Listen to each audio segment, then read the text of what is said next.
Hello, my name is Emily Burford. I grew up in the quiet village of Peasmarsh, East Sussex, in southeast England. Paul McCartney, one of the Beatles, lived nearby. I am an only child to a Catholic mother and an Anglican father.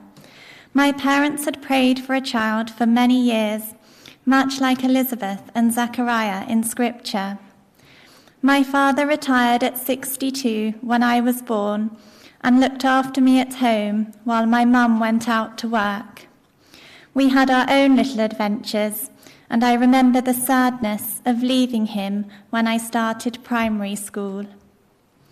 From an early age, I sensed that life held something deeper than what could be seen.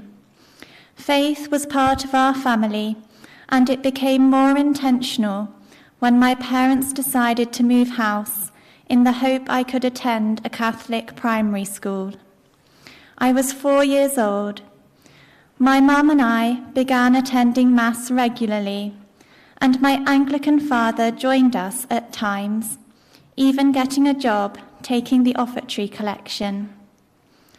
After 4 years in the local school, my mum received a call saying I had a place at the Catholic school. My father was indifferent, but my mum was convinced it was the right next step. I remember sitting in assembly trying to learn the Hail Mary and the Our Father. Slowly, I realized there was a God who loved me. However, I didn't know him personally.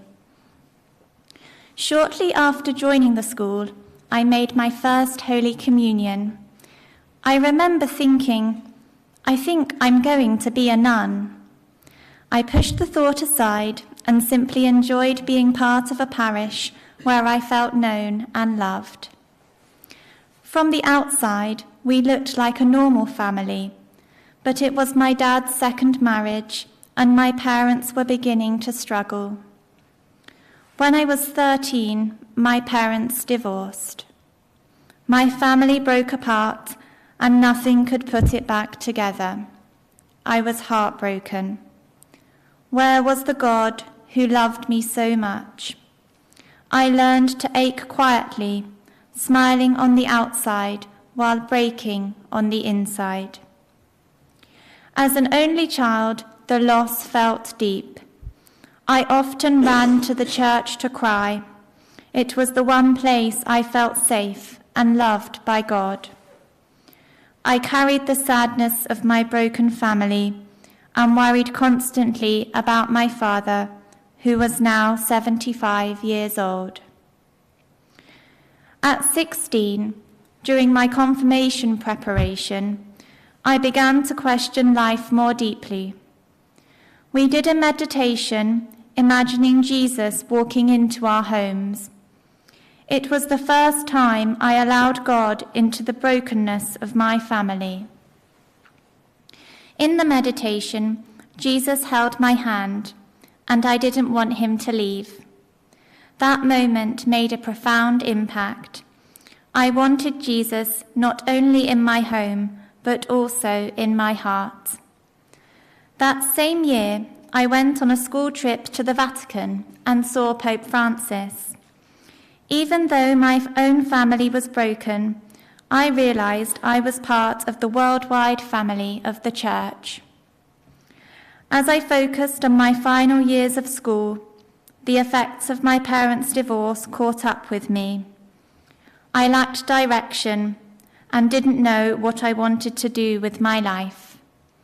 Gradually, I drifted. A part-time job offered extra income on Sundays, and without much thought, Mass attendance slipped away. One missed Sunday, then another.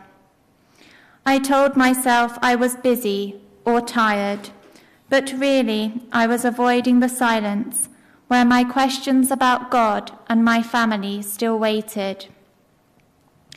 Outwardly, I seemed focused, saving for university, planning a career, travelling around Europe. At 21, I went to the University of Roehampton in London to train as a primary school teacher.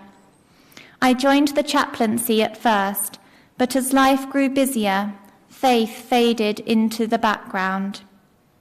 I filled my days with plans and friendships, convincing myself I was in control. Yet, beneath it all, there was a quiet awareness that God had not let go of me. Questions surfaced. Who am I? What am I living for? Is this all there is? My heart felt divided, longing for meaning, yet afraid of what God might ask if I truly listened. In 2021, a friend invited me to a Youth 2000 retreat at Ampleforth Abbey. I partly agreed because I hoped to meet a handsome Catholic young man. But beneath that was something deeper, an invitation I didn't yet understand. On the morning of the retreat, panic set in.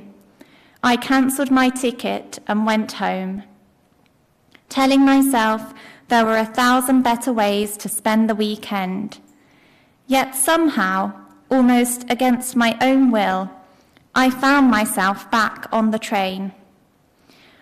When I arrived at York Station, I was still resisting. Then I noticed a religious sister standing nearby, and it felt as though God had gently stepped into my path. I remember thinking, if this is why God has called me here, everything is about to change. During Mass, the song, "O Come to the Altar," was played. When the words, "Jesus is calling," were sung, they truly pierced my heart. I knew deeply and personally that God was speaking to me. As I looked at the Eucharist, something shifted. I saw that although I felt broken, Jesus now offered his broken body to me. In the Eucharist, he met me in my wounds, not to shame me, but to heal me. This was the very place he wanted to enter. In that moment, I encountered not an idea, but a personal relationship with Jesus Christ. At the end of the retreat, as we boarded the coach home, I finally spoke to the religious sister. Our conversation was simple, but it opened a door I didn't know existed. She invited me to come and see. Those words stayed with me. In the months that followed, I visited one convent, then another, quietly taking my first steps into discernment. I had not told my parents I was discerning religious life, but they noticed something had changed. I was praying again, returning to Mass, and there was a peace about me. My mum kept asking who the boyfriend was, and I laughed to myself, knowing the truth was far deeper. Yet, fears surfaced about money, and paying off my degree became an obsession, a safety net I clung to. Looking back, I see how rooted this fear was in the insecurity of my life. I struggled to trust that the God who called me would also provide for me. I got my first job at a Catholic school in London, where my faith could grow, but I was far from the religious community I had come to know.